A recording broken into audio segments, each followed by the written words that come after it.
What's going on, everyone? We keep making the same mistake. We continue to look at the grades of the grading companies getting harder as a negative thing.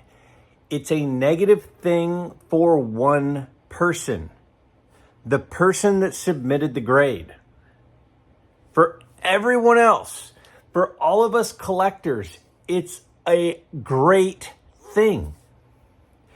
The reason it's a great thing is because the cards get a lower grade than they deserve.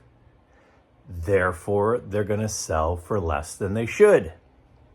So many people are obsessed with buying the grade. And so many of us have heard over and over and over, and we all say it over and over and over, buy the card, not the grade. But so many people can't get themselves to actually do it. If you can get yourself to actually do it, you're going to save thousands and thousands of dollars. It's difficult. It's really difficult to just kind of put the grade aside and focus on the card. But if you can do it, you're going to get some killer deals. The guy who submitted the card and gets the brutal grades is a golden opportunity for us. It's the pot of gold at the end of the rainbow. So let these other people submit the cards. Let these other people get bad grades. And then we need to sit back and find the undergraded cards. If we focus on the undergraded cards and we start buying them up, we're going to get some gorgeous cards for pennies on the dollar. Because even though everybody says buy the card, not the grade, what most people do is they buy the grade, not the card. Okay, so those people are dumb. They're not dumb. They're just having a hard time trusting their own eyes. You have to trust your own eyes. If you see a card and you say, that's not a 4, that's a 6. It's just in a 4 holder. Buy it. Buy it for a 4 price and have a card that should be a 6. I'm going to play 2 games with you today. I'm going to take you through 10 different examples, and I want to know how you do. First game, first 5 cards, we are going to look at 5 different vintage cards, and we're going to look at 3 options. You're going to look at them and determine what one do you think sold for the most. Now, the one that sells for the most is the one that probably got the highest grade, but doesn't mean it's the best card. It doesn't mean it's the best card. So right now, first off, 5 different tries at this, 3 cards per try. See if you can identify which card sold for the most. My guess is it's not necessarily going to be the card that you think is the nicest, but it is going to be the card that graded for the highest. We pay so much attention to the label, whether it be a SGC label versus a PSA label, whether it be a 6 versus a 5 or a 7 versus a 4. We have to focus on what we're buying. Get simplistic. Go back to the foundation of cards before grading and look at the card. Check these out. First 5, then we'll come back, we'll talk for a second, and then we'll look at the next 5. All right, so first off, we have this 1960 Bob Gibson card. Now, to me, they're pretty similar cards. I tried to pick ones with similar centering. And I think one of them up there might be a little bit better looking than the other two. The thing to me, though, is we're so obsessed with the grades that once the grade is revealed, then people pay way more. So the one on the left, I think, is a little bit nicer than the middle and the right. But should it be worth 3 times as much? And we're talking about $150 instead of $50. Is that card on the left worth 3 times as much as the two on the right? I'd rather have the one in the middle or the one on the right and $100. But that's just me. The 1954 Kaline rookie. So let's look at those 3 cards. Now, again, these all got different grades. Which one do you think is the nicest? Now, I think they all have pros and cons. Again, similar centering in this case. But, I mean, we got an iconic card. We want to get a nice copy. But to me, the one in the center is not worth an extra $300 over the one on the right or the one on the left. To me, they're all comparable. So why are we paying more for a certain card? Is it because people have a thing against SGC? Because to me, the best one is the one on the right here. All right, how about the 53 Whitey Ford? Now, again, we've got 3 different ones. And if we look at these 3 cards, and we're like, which one do we like the most? Now, to me, in this case, one of them is quite a bit worse than the other 2. But to me, 2 of them are pretty darn similar. And I don't really see much difference between the one on the right and the one on the left.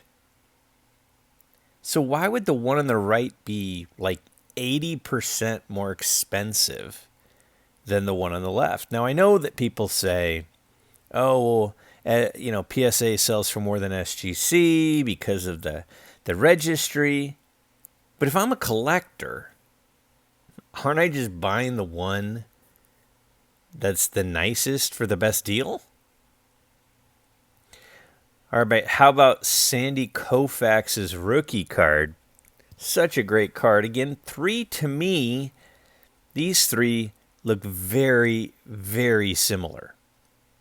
I have a hard time picking out the one I think is the best.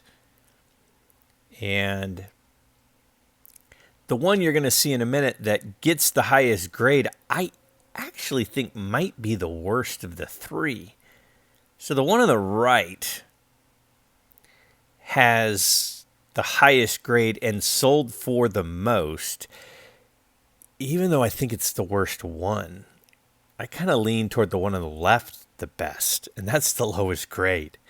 I don't know, the center's good too, but people are paying more money simply because of the number assigned by a grader that day. The one on the right's not the best card, so why are we buying it for the most? All right, for our first game of 5, this is our 5th and final chance. So 3 really, really nice Brooks Robinson rookie cards from the 57 top set. Now, if we could have any of these 3, which one would you choose without looking at the grade? Which of those would you prefer to have? Well, they're all similar grades, but the one on the left has the highest grade. Is the one on the left more than double the other 2? Is the one on the left $3,000 more valuable than the one in the center? Or $4,000 more than the one on the right? I mean, it might be the nicest one. So how'd you do? How did you do? Did you pick the best card? My guess is you probably identified the card that was the nicest card. But that doesn't mean it's the card that sold for the most. And if you did identify the nicest card, Was it really that much nicer than the one with a lower grade? It probably wasn't. In my opinion, in most cases, in those first 5, the cards were pretty darn similar. So to be getting different grades with significantly different purchase prices seems like wasted money to me. Seems like wasted money to me. All right, so next game, last 5, see how you do with this game. So in this game, I'm gonna show you 2 cards. One of the cards sold for significantly more than the other card. So you might say, yeah, I think that one's a little bit nicer than that one. But is it worth the extra amount of money that it costs somebody? Now, again, these are not opinions. These are actual cards, actual pictures, and actual purchase prices. So someone is out there shelling this money out. And in a lot of cases, they're paying way more money for a card that might just be a little bit better, or in a couple of cases, I think it's actually worse. Because we're obsessed with labels. Check out these 5, then we'll come back and tell me how you do. So slightly different game here. We've got 2 cards. Which one would you rather have? So we have the 1956 Jackie Robinson. We got the one on the left and the one on the right. To me, they're pretty darn similar. But the sale price is significantly different. Do you think one of those is significantly more valuable than the other? Well, the one on the right sold for an extra $1,000 than the one on the left. I do think the one on the right's a little bit nicer. But wouldn't you rather have the one on the left and $1,000? $1,000. That's a lot of money extra to have the one on the right over the one on the left, just because it's in a PSA slab with a 7 instead of a 6? How's that make sense? How about the 58 Mickey Mantle? Let's look at these 2 cards. One of these sold for $1,500 more than the other. Is one of these, you look at it and say, yep, I'd rather have that one than the other and $1,500? And to me, I think the one on the left is actually nicer. I think the one on the left is actually nicer, and it cost $1,500 less. We need to be looking for the undergraded cards. The one on the left is undergraded, but somebody still paid an extra $1,500 for the one on the right just because of the number on the label. How about these 2 Hank Aaron's? Now, in this case, I do think there is one that's better than the other. I think it's kind of an easy pick. But is the one that's more expensive worth $10,000 more? Because one of these 2 cards sold for $10,000 more than the other. I do think the one on the right is a little bit better. But it sold for $15,000 instead of $5,000. Why are we obsessed with high grades? The one on the left is fine. That is fine for most of our collections. Why are we going to spend $10,000 extra to have one with a higher number attached on it, the label? Now we've got 2 Nolan Ryans. Now in this case, I think one is better than the other. And the one that I think is better sold for $1,000 less than the other one. So which one would you rather have? I mean, it might be a coin flip. There's one I like a little bit more. I like the one on the left a little bit better. And I like having $4,000 extra in my bank account a lot better. So I can have the one on the left and $4,000. Just because I want one that's on a PSA label that has an 8 instead of a better card that's in an SGC label with a 7.5. I mean, we're literally spending thousands of extra dollars for a label and the number stamped on it. Now we look at these two cards. I think they're very, very similar cards. One of them sold for an extra $4,000. Does one of those cards look like it's worth $4,000 more than the other? And if so, which one? The one on the left, I mean, it might be a little better than the one on the right, but an extra $4,000? Wouldn't you rather have the one on the right and $4,000? Why do we need to get the high grade? Low grade stuff and mid grade stuff is great. You get to have the card. In this case, you have a really nice looking maze. And $4,000 instead of the one on the left. It makes no sense. We can't keep doing this. 10 tries, 10 opportunities. Did you pick the most expensive card? Or did you just simply pick the best card?